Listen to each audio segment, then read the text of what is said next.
vocês o vídeo hoje, gente. Hoje é mostrando. Irmão, aqui, ó. Pera aí, galerinha, que caiu uma shorts ali. Gente, voltando, gente, é por causa que tinha derrubado ali uma peça, mas tudo bem. Hoje é mostrando chinelos da Kennen, gente. E essa caixinha que só tem uma. Então, vamos começar pela caixinha, né?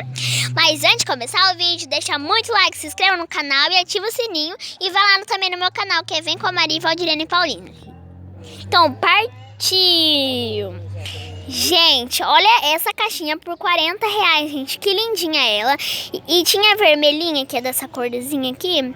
Mas ela já tá vendida. A gente vendeu já, que ela é tão... Esse daqui vende bastante aqui.